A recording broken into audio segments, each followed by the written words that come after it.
So, it's me again, Lightning Eagle, but on this channel, Baka Eagle, because I was dumb enough to make a second channel just to do this. But I really, really enjoy what I have been watching from 86, and this episode is no different.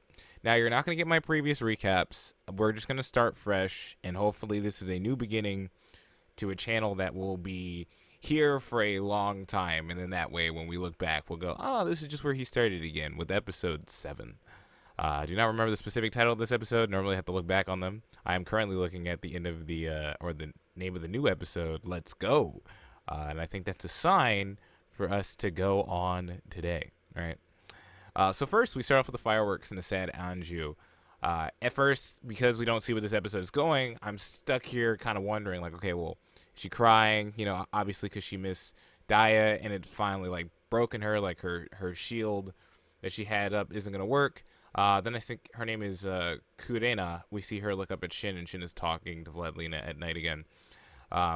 With this, Vladilena gets some really, really good scenes, and I want to let you guys all know I am back here specifically, most likely than not for Vladilena, because I freaking love her. But yeah, we get her sending a package to her squad, and it's obviously something. I'm really surprised she's allowed to send anything to them. The one thing that's I feel like needs to be touched on in this anime is what are the rules for handlers? They seem to be allowed, or at least Vladilena seems to be allowed, to basically do whatever she wants. I know her uncle is in a position of power that's probably allowing her to do more than most would, but it seems like this is still something that, like, if some other handler chose to be like, yeah, I want to send this to my squad, they'd be like, oh yeah, sure, just I can't believe you're sending this to dirty pigs. Like, you know what I mean? So it kind of leaves me in the space like, why is she getting away with this? But we get a lot of cute face moments from Vladilena, and though it's not the focus of these episodes, I just really like to highlight the fact that every time I see those, my heart goes what's the stupid line? My heart goes doki doki. I just lost all my subscribers. On a different note, though, I believe after this we see Vladilena starting to get PTSD from the voices as she's talking to Karina about, or at least I think Karina is talking to her about why it doesn't bother them as much in this war as Vladilena is like, how do you guys feel about like all the voices? Which I would agree with her on, but I feel like it was great to hear Karina be like, dude, we hear voices die all the time. This is not the first time like people die around us. Like people die every single time they're in war with us. It's just a thing. This is a natural part of the lifestyle here, is the fact that we are forced to be shipped out like animals and go out to die. They put us in a little cage. They go, ooh, shoo shoo, go fight, and then we die to keep a bunch of people safe that we don't really. I guess I'll wait till the end. So when she goes over, she asks her uncle for reinforcements, and surprisingly, the uncle says yes. And I thought it was strange that the uncle was so like, yeah, you know, I did get it for you. Especially with the last episode, he was very him and Aneto were trying very hard to crush Vladlena's ideals. The issue I have is it could be one to hide their own shame, because it seems like both of them might have tried and gave up because they didn't feel like there was much that they could do. Or it could be the fact that they don't like the 86 for obvious reasons. Maybe not so much Aneto, since we saw her have a moment of wondering, or at least saying that there was nothing she could do. But her uncle might hate him. So, like, I don't know. But that was like a nice thing. Then we get to see Vladilena in the black dress. And that was a morning dress. And I am still being. It's going to be. I just hope you know with my 86 videos. It's going to be a lot of me simping for Vladilena. I am so sorry. Oh my gosh. Because she was looking baller. But yeah, no, she was wearing a black dress. And as Aneto pointed, like, why are you wearing this, like, morning dress? Like, ugh. But it was funny. And it shows that she's mildly clever. She's wearing a morning dress. Nobody's going to want to dance with her because she's strange. So, good on her. She should be waiting for Shin. That's what I'm going to say. Wait for Shin. Also, very nice. Shin called her because they didn't talk at their usual time, which is a very nice touch. You know, it feels like, so let's just go further and I'll go into this. She sent fireworks to them, as we figure out, so that was very nice of her. And as Shin pointed out, because she sent fireworks, they were all able to do like a proper sending in a way, and it allowed Anju to cry and let out her feelings. because she's been holding him in this entire time. We saw in the last episode when they're like, "Hey, are you doing okay?" She was like, "Yeah, I'm fine." Turns around, crying, tears down her face. So it was really nice to see that a character that's as nice as she is gets a moment. Like, we don't know much about these characters. As we learned about Anju today, she might have some sort of scar or weird mark on her back, but we'll get to that a little later. What I was going to say with the romance was it feels very Romeo and Juliet. These are two houses that should never be mixing in a sense, and it's only building up more likely than not for tragedy. We can almost see Daya and Anju as a start for said tragedy to happen. A person who was stuck, not in their mech, watching their love run out to the battle and die, you know? And this person is also saving another person. There's a lot of like, and I wouldn't say analogies or maybe symbolism you can get out of the show half the time. And that is literally like, you could literally make that a one-on-one comparison for Vladilena and Shin. She even has lighter color hair as he ran out to battle and then got, he was murdered. Sadly, because I really liked Daya as a character so far. I think out of he was one of the couple of characters we got like a lot more characterization from. So it was sad to watch him go. At this point, though, she's also making promises, which isn't a great thing to do, especially in these kind of animes. She's idealistic, and if you've been to my previous videos, you would know how much I've focused on the fact of her ideals are what's carrying her. She's very naive to how war works. That Shin is not, since he's had so much time in it, but I feel like he enjoys hearing some of the naivety. Yeah, I feel like it's a sense of comfort at the moment, since it's just like it gives him an opportunity to dream. And I think episode, I think it was 2 or 3, pointed out that fact when they were talking about like, oh, do you have any plans for the future? And obviously he doesn't. And she's technically, giving him plans, giving him things to think about while they're out. And as well with the other units as well, because it's not just Shin. She cares about all the other people as well. I'm just focusing on it since it's kind of like there's kind of a romance element there. And we got this one serious face from Vladilena that I think I might use for the thumbnail, or I might blur it in the background, but I really like that face. It made me hype. It makes me wonder, though, what's going to push her over the edge to get her to run out there, to get her to do, because she's going to have to do something herself if she wants to save these people. She's going to have to overstep some boundaries. She's going to get in trouble. Something's going to happen, and it's not going to be good on her end, but it's going to be the only way she gets anything done.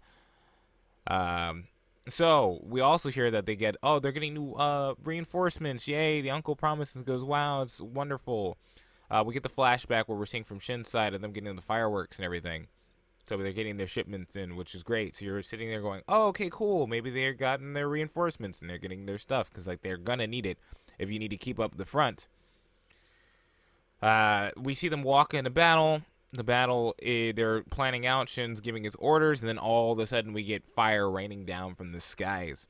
And at that point, I was like, whoa, okay, all right, this isn't good. Shin's in shock, can't hear any voices, 2 mechs die. I'm wondering if it's anybody I know. Worst part about that is that's not what you're supposed to take from this. You're supposed to go, oh no, our troops are dying. But I was like, is that anyone? Was that Anju? Was that somebody I know? Did you take Theo away from me now? Darn you. But at the same time, it immediately lets us know that this enemy is adapting. That's the big thing in episode 6 that I brought up is the black sheep are terrifying. Like the whole idea of the black sheep is pretty awful. But oh my gosh, man, the terror that is these AI not only stealing your brain, but then using it to make better strategies later is horrifying. Like just the fact that you can still hear the voices too, like yeah, they're right. If you hear people die all the time, it's gonna be a little less frightening, but to just be stuck hearing their last thoughts. I think we even see with when Shin sees the shots coming down, he sees like a flash of his brother. And I'm still under so in episode 6, the review I'd made for episode 6, I was under the impression that Shin's brother's head is more likely leading the charge in this. I don't know how skilled he is as an individual, but seeing how skilled Shin is, I'm going to say maybe the apple doesn't fall that far from the tree. And they know that. Because Shin is extremely skilled. He is extremely precise. Whether he was like that at the beginning is another question, but it at this point really doesn't matter. He is very, very, very dangerous, and so I would say his brother probably has some of the same regard. I think we see his brother traveling by himself too originally when he saved Vladilena. So yeah, no, I wouldn't be surprised. But yeah, no, it's not great for them going right now. And then I think I think I might have missed a moment. I think beforehand, we got the shower scene with Anju and Karina when they're talking about telling her. Yeah, it would have to be beforehand, telling her the truth about what's happening, and they're kind of like, it's gonna break her. We tell her. The others won't tell her because they just can't bring it in them. And then Karina's actually worried, which is a very nice touch. I'm glad they didn't make her just a petty character who just hates her so much because, like, she's stealing my Shin. But she genuinely cares about Shin and genuinely cares about other people in the group and even cares about Vladilena as much as she doesn't want to say it, as Andrew's pointed out. We get to her little flashback, and it was interesting to see the fact that she felt like Shin is carrying them to. He's almost like a savior in a sense, like he's almost like a messiah in a sense, is the way the lighting and everything was going. Regardless if she dies, she knows Shin will take her to the end. He's almost like a guaranteed for these people. I don't know what would happen if he died. They would probably break all of their spirits immediately. But he, in that sense, is the thing that they like get to cherish most. But then as she wonders, who's going to take care of him if his job is to take care of everybody else? And that was very, very eye-opening of her character to see how much she genuinely cares about this guy, because she's more concerned about the fact that he won't have anybody to take him in this sense. Which I think they're pointing at Vladilena. But then the question in that regard becomes how. Her jealousy seems to have slowed down quite a bit, which I'm very happy about. It's very nice to see some dynamics and characters like this. And then speaking about what we just talked about, we get Anju with her scar on her back. I'm glad the scene wasn't just fan service, right? I'm glad there was actually a point. You see the scar and you're like, whoa. It's either a scar, a tattoo, or I would think, or a birthmark. It makes me think it's not a tattoo, since it would be something that she was embarrassed about, so probably the birthmark or the scar. And she brings up the fact that Daya liked the fact that she was going with her hair, and she also knew that it was probably just to give her more confidence in the thing that is on her back currently. So I'm assuming we're going to get more on that as well. And I wonder if it's going to have anything to do with her witch name, like a couple of the other characters we've had with their names as well. Specifically Shin and them being a Duhan and looking for a head, And then so later on, after they retreat back, because Vladilena is just like, please just retreat. And Shin's like, yeah, we're gonna go back. We're going to leave. They finally tell her the truth about reinforcements. So, they don't actually send reinforcements till everyone dies, for obvious reasons. Once they point it out, if they give reinforcements to this unit that's doing so well, they haven't died in 5 years, they might keep inspiring people. In fact, let's just say, because they didn't mention this part, let's say they trained them better. Because this squad is living, right? For 5 years. They're clearly doing something right. They're too smart. So eventually they're going to put them down. Like, if they don't die naturally, you're going to be put down. There's no way they're letting people like this live. For the fact that they might, one, start a rebellion, as Vladilena brings up, and asks them why they don't do it. And two, just again, inspiration is one of the worst things you can give your enemy. They will keep fighting till the end if they're inspired to do so.